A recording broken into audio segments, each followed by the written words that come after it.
আমি ওর আকার ইঙ্গিতে বুঝে নিয়েছি ও ও আমাকে ভালোবাসে। তাই তো রানীকে আজ সামনে পেলেই আমি বলবো। কি বলবি রে চন্দন? আমি তুই তোকে আমাকে কি বলবি? আমি তোকে কি তুই আমাকে কি? না মানে কথাটা হচ্ছে ওহ, অত আমটা আমটা করছিস কেন বলতো? বল না কি বলবি? না মানে বলতে চাইছে এই কথাটা আমি কেমন করে বলবো রানীকে। কোন কথা? আরে বাবা কাকে বলবি? আমার মনে মানুষকে, তাকে আমি বলতে চাই যে আমি তাকে ভালোবাসি। তুই না একটা ভিতর দিন মনে মনে প্রেম করছিস, অথচ তাকে মনে কথা বলতে পারছিস না। ঠিক আছে তুই আমাকে বল, তোর হয়ে আমি তাকে বলে দেবো যে চন্দন তোকে ভালোবাসে। এবার বল তো, এবার বল না। আরে বল না, কে তোর মনে মানুষ? আমার মনের মানুষ তুই। তুই কি বলছিস? না না, এ হতে পারে না। কেন হতে পারে না রানী? আমি কি দেখতে বড্ডই খারাপ? তোর পাশে দাঁড়ানোর কি কোনো যোগ্যতাই আমার নেই? আমার কথা শোন, আমার কথা শোন চন্দন। আমি কোনো কথাই শুনতে চাই না। আমি তোকে বড় ভালোবাসি রানী। আমি আমার সবটুকু সুখ দিয়ে তোকে রানী করে রাখবো। তুই শুধু একটিবার বল রানী যে তুই আমাকে ভালোবাসিস। বল রানী বল। না। রানী এত করে বলার পর তুই আমায় ফিরিয়ে দিবি রানী? হ্যাঁ হ্যাঁ চন্দন, কারণ আমি যে অন্য একজনকে ভালোবাসি। কাকে ভালোবাসিস তুই? আমি ভালোবাসি রাজাকে। রানী কি বোকা আমি, দেখ না জেনে বুঝে তোকে একটা বাজে কথা বলে ফেললাম। চন্দন আমায় ক্ষমা করতে রানী। বিশ্বাস কর আমি জানতাম না যে তুই রাজাকে ভালোবাসিস। তাহলে কখনোই এই কথা আমি বলতে পারতাম না। রাজা অনেক ভালো ছেলে। রাজা আমার থেকে তোকে অনেক সুখে রাখবে। তোরা সুখীও রানী, তোরা অনেক অনেক সুখী। চন্দন, আমার একটা কথা চলে গেল, কিন্তু আমার রাজা এখনো ফিরে এলো না কেন? ওকে জানে না ওর জন্য আমরা সবাই অস্থির হয়ে আসছি চিন্তায়। তবে কি রাজার জন্মদাতার পরিচয় এখনো পায়নি? সন্তান এখনো পায়নি? পারলাম না রানী। এত খুঁজেও আমি সাংবাদিক সত্যম সরকারের ঠিকানা খোঁজ করতে পারলাম না। রাজা তুই ফিরে এসেছিস রাজা। হ্যাঁ রে রানী, ক্লান্ত বিধ্বস্ত পরাজিত হয়ে আমি ফিরে এসেছি। কিন্তু না, এত সহজে আমি হাল ছাড়বো না। যেখান থেকে হোক, যেভাবেই হোক, আমি ওনাকে খুঁজে বার করে বলবো, বাবু গো আপনি আমার মাকে স্ত্রীর মর্যাদা দিন গো বাবু, স্ত্রীর মর্যাদা দিন। রাজা দে, তোর বাপের খোঁজ পেয়েছিস তো? নাকি যে তোর লম্পুর বাপটাকে একবার ধরে বেঁধে নিয়েছিস? কি বলতে চাইছিস তুই?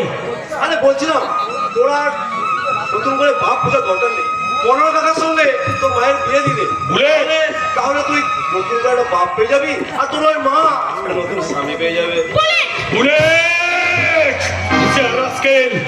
আমি আমার মাকে দেবীর মতো শ্রদ্ধা করি, আমার বাবুকে দেবতার মতো শ্রদ্ধা করি। তার মধ্যে দুজনকে নামে একটা বাজে কথা বললে তোর মুখটাকে আমি খুশি মেরে তোর এই দেবা দেবী ডুবুরে যা তাকে আমি চাই না ভেবেছিস?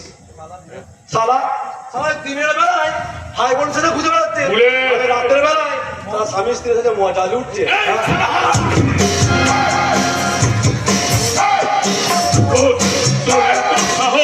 তুই আমার দেবীর মতো মার দেবতার মতো মানুষ নামে মিথ্যা কথা বলছিস। তোকে আমি করে দেবো রে বলে।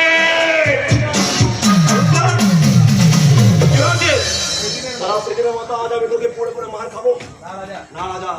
আজ তোকে সারা একেবারে আমি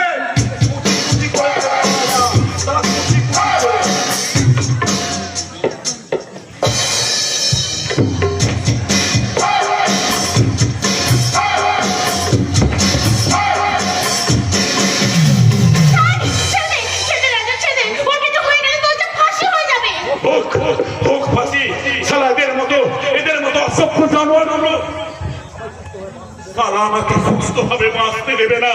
এরা আজ আমার জন্ম পরিচয় নিয়ে ব্যঙ্গ করছে, সারা আমার মায়ের চরিত্র নিয়ে কথা বলছে। তাই এদের মতো জানোয়ারকে বাঁচিয়ে রেখে ফাঁসিয়েতে তোলাচ্ছে। ওকে শেষ অনেক অনেক অনেক খুন করে তোকে ফাঁসিয়ে করতাম রে সারা। সারা তোকে এই গায়ে এমন হাল করে ছাড়বো, লজ্জায় ঘেন্নায় তুই সারা একেবারে দেখবি নিজেই ঘরে ফাঁসি হয়ে গেলি। সারা তোদের পরিবারকে নিয়ে এই গায়ে এমন বদনাম চলাবো, তোরা সারা একেবারে জিনা হারাম করে দেবো, জিনা একেবারে হারাম।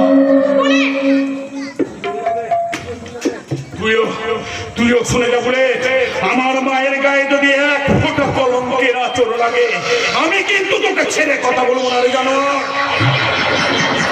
রাজা রাজা শোন না, তোর কথা তুই বাদ দে। এতদিন কোথায় ছিলিস বলতো? তোর জন্য ভেবে ভেবে মাধবী মাসে পাগল হয়ে যাচ্ছে, আর তোর কথা ভেবে ভেবে মামা তো আমার বোবা হয়ে গেছে।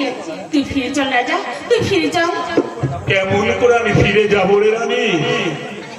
এই আমার মতো একটা বেদমার ভদ্র শিরোহিত সমাজে জায়গা হয় না। ওই হারমি ফুলের চারিদিকে প্রচার করে বেড়াচ্ছে আমি জারুদ, আমি বেজন্মা, আমি কুমারী মায়ের সন্তান।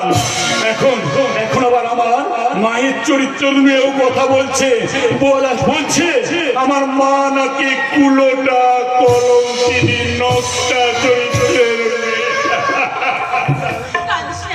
কাঁদিস না রাজা, কাঁদিস না, আমার কথা শোন। তুই তো অনেক লেখাপড়া জানিস, তাই বলছি চল না আমরা দুজনে কোথাও এই দেশ ছেড়ে চলে যাই। সেখানে তুই একটা চাকরি খুঁজে নিবি, আর আমরা এসব সুখ দুঃখ সবকিছু ভুলে আমরা নতুন করে বাঁচবো। কিন্তু আমার মায়ের কি